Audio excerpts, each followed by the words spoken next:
Hey, Rick Sayes here. Welcome to Season 4 of the Outdoor Biz Podcast, recording here at the subterranean Rimrock Studios outside of Bishop, California. I have another great season of interviews with retailers, brand managers, executives, athletes, and others in the outdoor biz to share their stories, tips, advice, productivity tricks, and hacks you can use to take your career or business to the next level. Today's podcast is brought to you by Creative Live. Start learning for free today with their amazing selection of on-air classes. With over 1,500 curated classes in photography and video, money and life, craft and maker, art and design, and music and audio, there is something for everyone. I've watched many of their on-air broadcasts for free, or buy a class and own the content for life. Go to theoutdoorbizpodcast.com/creative-live and start building creative skills from the world's top experts today. Welcome to episode 144 of the Outdoor Biz Podcast. I'm excited to be speaking with Ted Eynon of Meyer Skis today.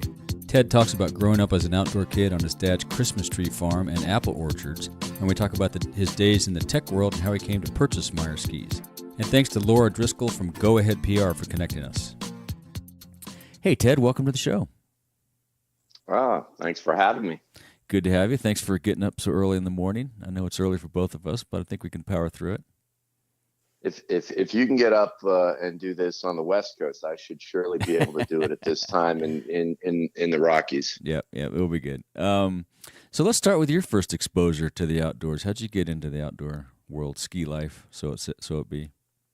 Yeah, I'd say that really started early. Just grew up in a family that was a skiing family. I grew up outside of Boston in New England, okay. And my folks had a place up in Franconia, New Hampshire, up in northern New Hampshire, where Cannon Mountain, and at the time, a small mountain next to Cannon called Midtarsal. Okay. And, Dad was a ski instructor, and we were one of those kind of skiing families that were up every weekend, every holiday, and many good snow days where I played hooky from school.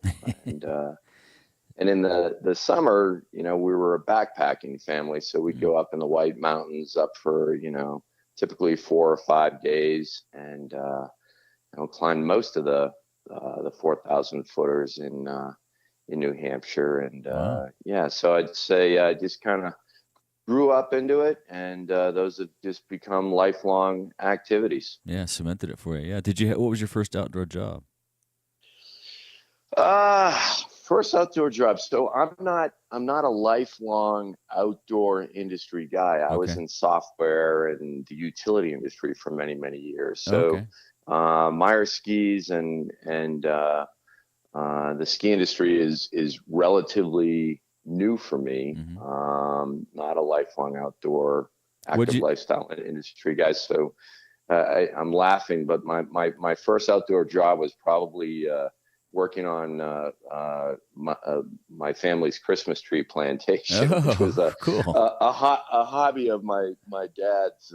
He was a forester, by education, and he had apple orchards and Christmas tree plantations. So he had me out there working, slave labor. Right. Yeah, during my formative years. Oh, that'd be cool. So what'd you do in the software world? And did you study that in school? Must have.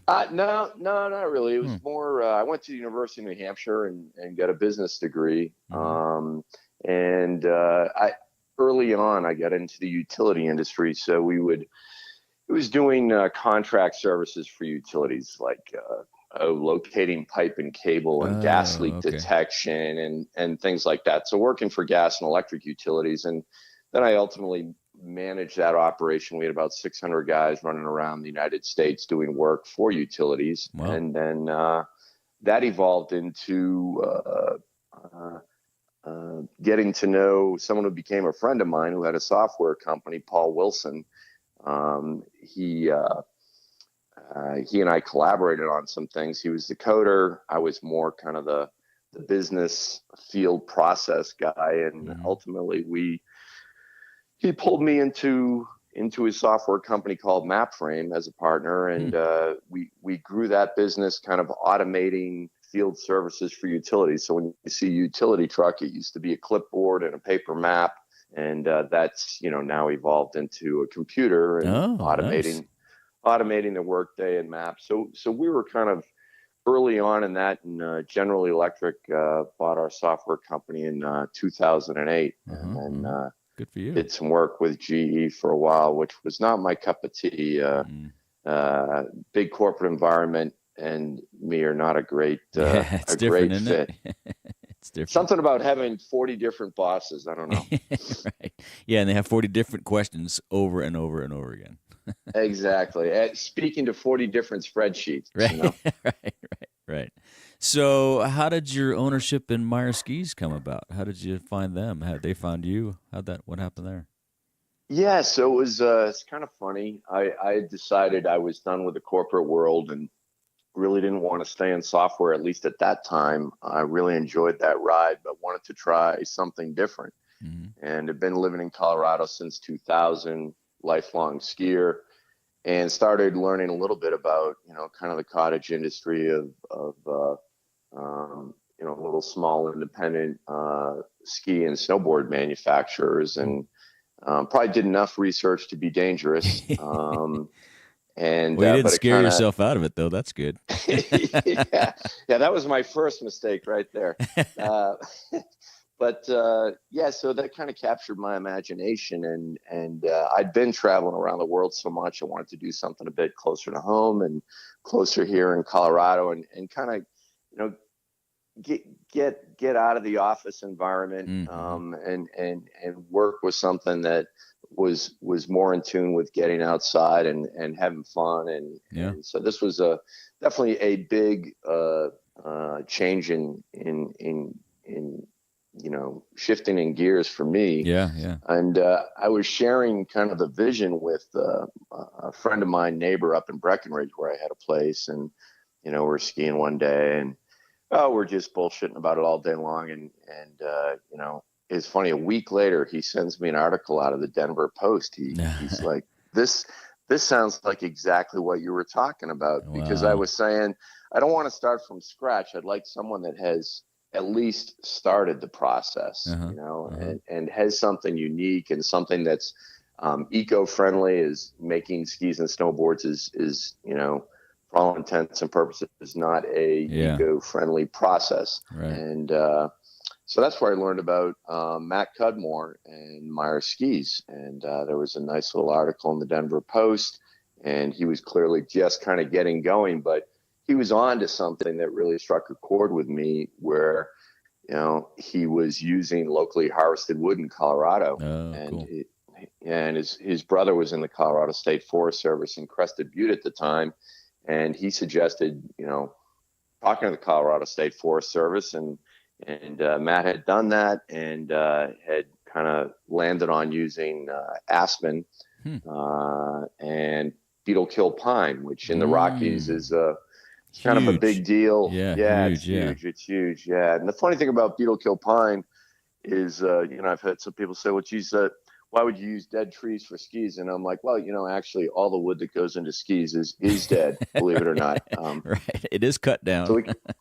So we can start with that premise there. But, there's, if you harvest the beetle kill pine, which, the loggers know how to do, if you harvest it at a certain point in time, it has incredible structural integrity, and it can actually be classed and graded to be used in framing homes. Yeah. A friend of mine put that in his home. Yeah. Up in Golden, actually. Yeah. Oh, nice.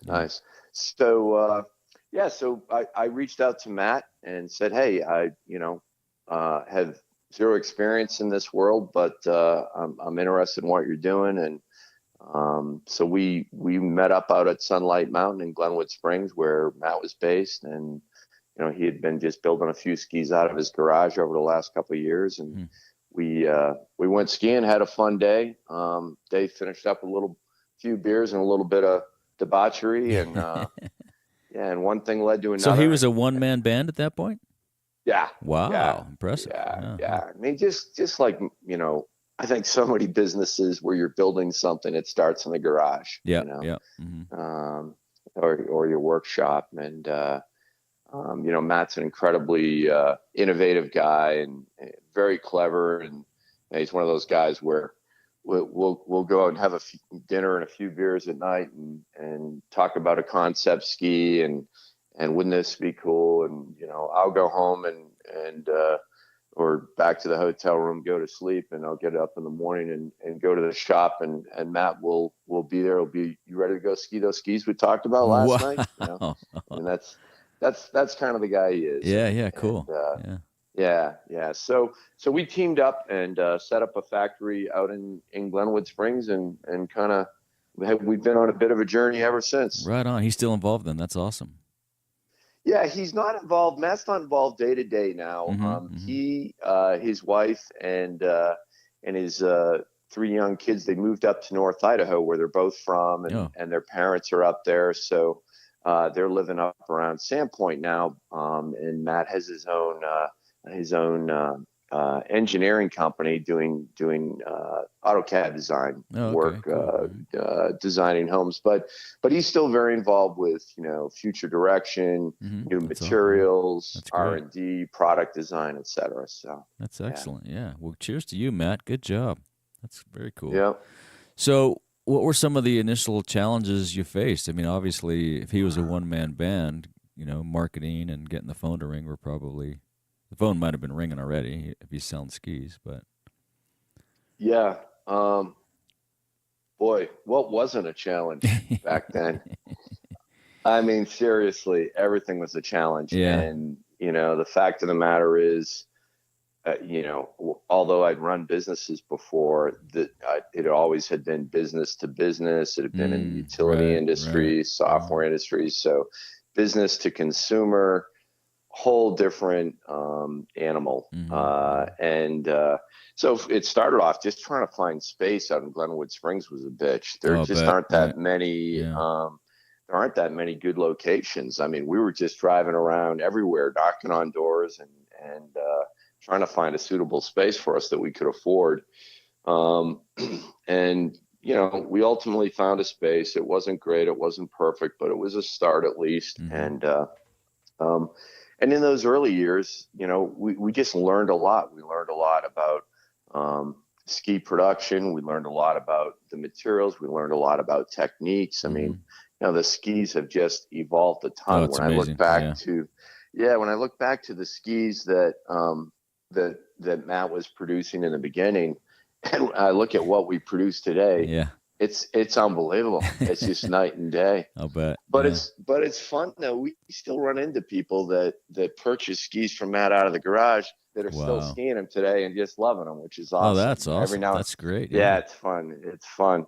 But they've just come so far. Yeah. And but yeah, there were challenges, honestly, every single week. At that point, were you just, the space you were in was just manufacturing, or did you also have retail space at that point? Or that came later? Yes. No, it's a little bit of both. Okay. But there's not exactly a massive number of people in Glenwood Springs. Yeah, you didn't need a huge retail space. Yeah. Exactly. But it's funny, what was built out originally, you kind of came in and there was a small retail area with a bit of a bar. Honestly, what we have today is just a kind of a larger, bigger, badder version of that. But really, we've pretty stayed true to what the original game plan was. That's good. That's good. Yeah. Yeah. It's just kind of evolved over time and been refined, and certainly the business model has been refined a lot. I mean, we've spent a lot of time because most small independent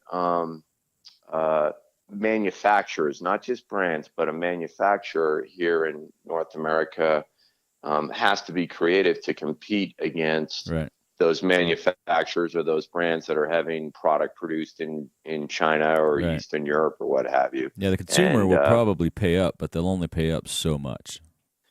Exactly. That's what we've kept our price point right in there with the big brands. That's good. Our price point's kind of in that $700 to $1,000 range. And I think at this point we've got like 17 models. Wow. So we've got everything from a front side carver to ladies skis, all mountain skis, big mountain skis, powder skis, and skis are used in the backcountry quite a bit as well. Oh, cool. So awesome. So what are some of the accomplishments you're most proud of? Obviously, keeping the doors open, that's got to be huge. In this environment, skis can't be easy these days. Yeah, yeah. You know, I think what makes me, and Matt feel uh, kind of that surge of excitement Mm-hmm. is when you're at a demo or you're at a mountain or you run into someone somewhere that's been on the skis, whether it was just for a few runs or they've had them for a few years, and they look you in the eye and they're sincere and they're like, these are the best fucking skis I've ever been on. Yeah. That's awesome. And they're just like, I literally, I've been skiing for 20 years, 30 years, whatever it may be, and I was never comfortable skiing in the trees, or I've skied this slope 1,000 times and I could never go top to bottom on it, or whatever it might be. Right. Where they just are genuinely enthusiastic and absolutely are in love with the skis and the brand and what we do, and that's what keeps you going. Yeah, that's cool. That is what keeps you going for sure. That's awesome. So, what's your perspective on the ski industry's future, say in the next 5 to 10 years? I mean, it's changed a lot. There's all the, global warming. I know Mammoth Mountain here is doing all kinds of things to grow their summer business as much as their winter business because the snow's just been limited. Yeah. Although I do remember, wasn't it just a couple of years ago that my cousin has a place up there? I'm pretty sure he was skiing in June and July, right? Record. That's right. Most ever, I think, that year. Yeah. It was pretty impressive. Yes. Yeah. So, it's not always dire. I mean, it's like even last season, the snow wasn't great in the Rockies, yet we had so many people come down to the shop saying, oh my God, I just had the best day of my life yesterday. Oh, so, cool. Yeah. There's still good days out there, and this season's got off to a good start. My crystal ball doesn't probably extend to 5 to 10 years out. I'm trying to get it to extend through this next weekend and this month, but and OR. But if I would say right now, something that I see that's a positive. Whenever I think of skiing, I think most people think of expensive. Right. Yeah, that's come up a lot here with in the east side. Tickets, yeah. Right. Lift tickets that are $200, and right. Your skis. I don't know how many times we get asked, oh, the skis are $800. That's good. So that includes bindings. It's like, nah, no. Actually, funny enough, it doesn't. Those are extra. Right. And then ski boots, they cost how much? Wait, what? Yeah. And it's if an you're investment. it's an investment, but here's something that I'm seeing now that I think is new. We've had the Epic Pass forever with, the Gorilla in Vail Resorts, but now there's the Icon Pass as well. Right.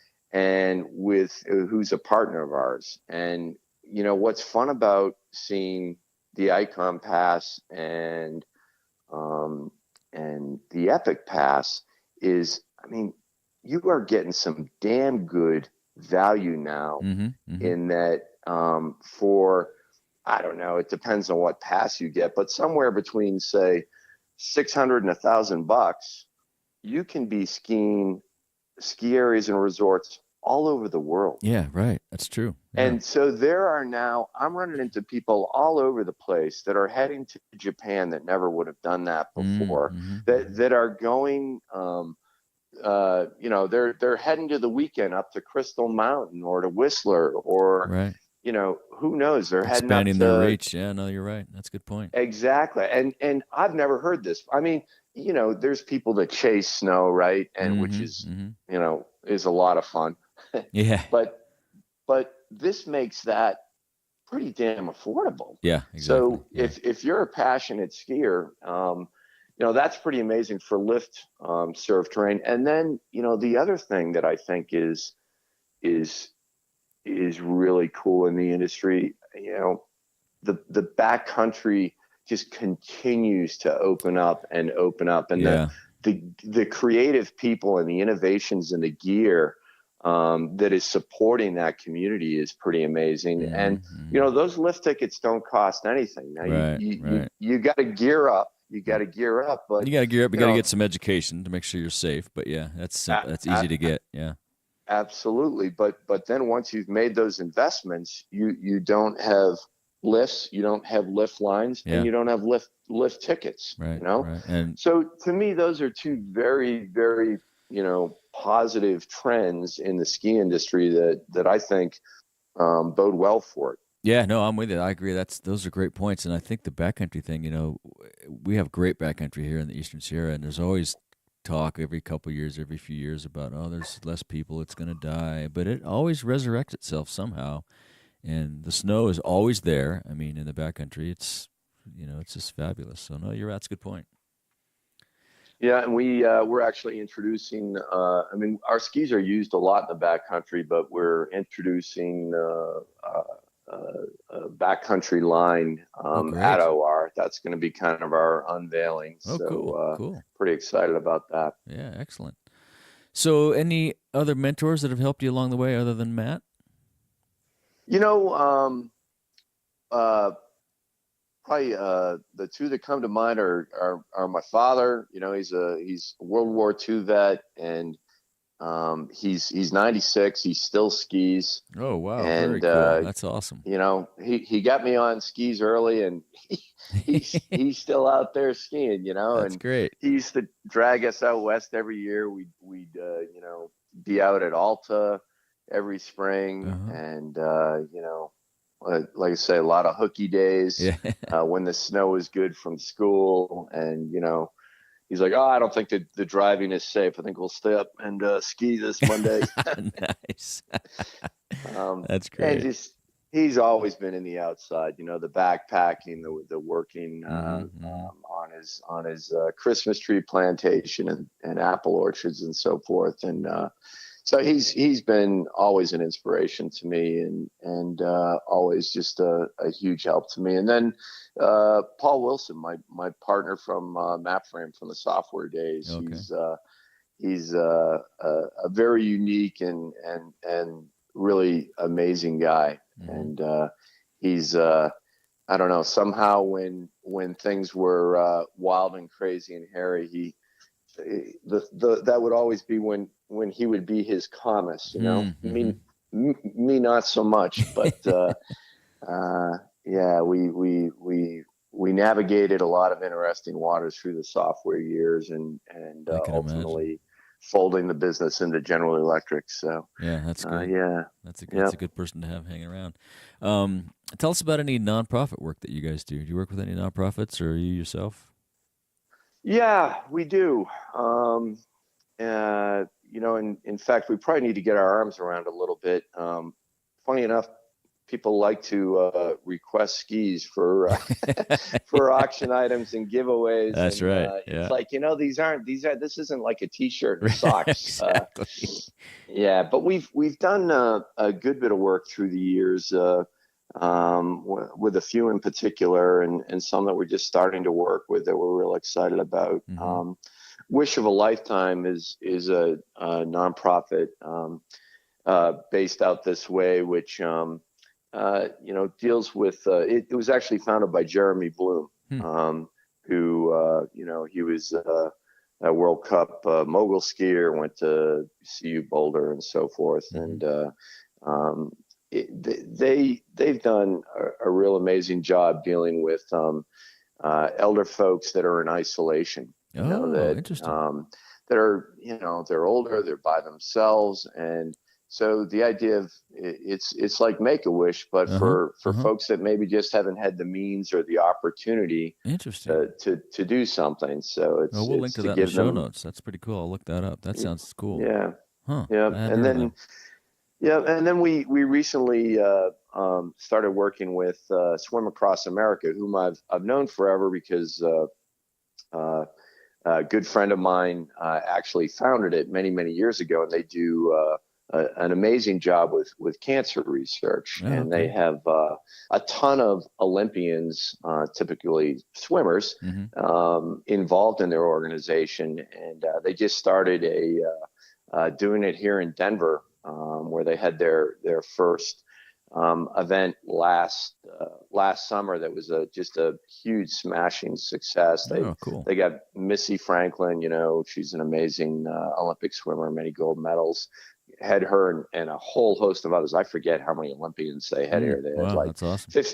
15, 16 Olympians, but they are doing some real amazing things, very specific on cancer research and it's just an incredibly well-run organization of passionate folks. So that's one that we're looking to align with. And then for OR, we're doing an event to raise money for the American Alpine Club, which is great.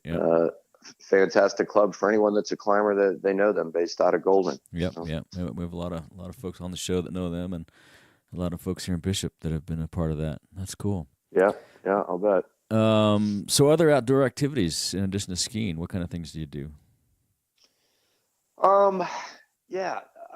Love to hike, backpack, get out in the mountains, camping, and I'm a lifelong tennis player, although I've been too busy with Meyer to play tennis the last couple of years. But just started doing a couple things with Babolat, so they've hooked me up. So I better get back into tennis now. Cool, awesome. It's a great activity. Yeah, I played in high school. Oh yeah, I did as well. And then I coached high school tennis for a number of years, and just in running it, getting a small business off the ground, standing it up, it doesn't leave a lot of spare time. Yeah, that's right. Yeah, you got a lot going on.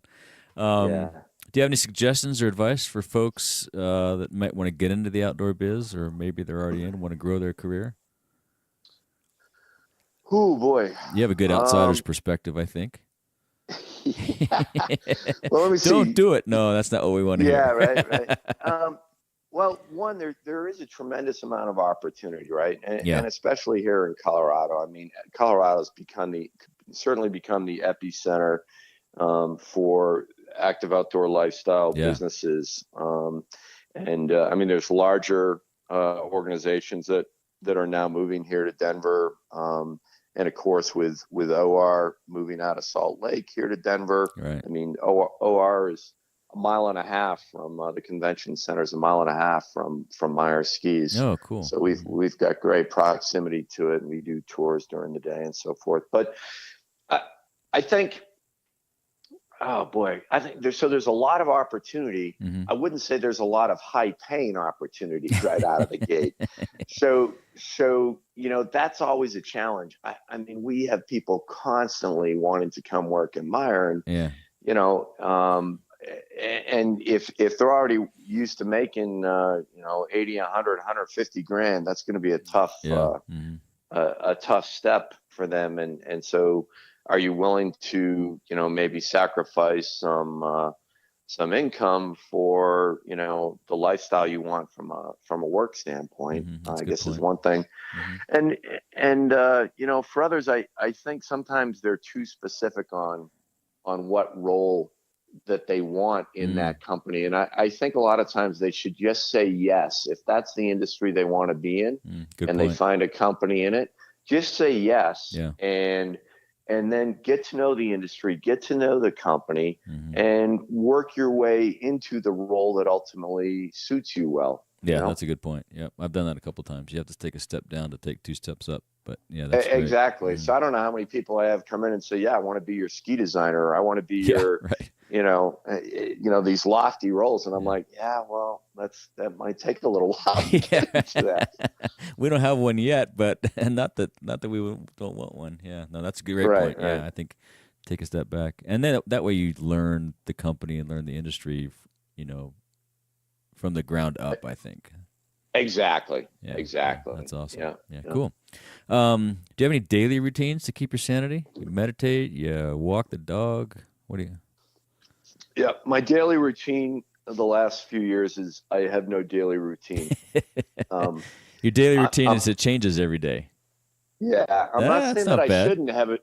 I'm not saying, I start every day first thing in the morning with a podcast interview. That's my at 7:30. My daily routine.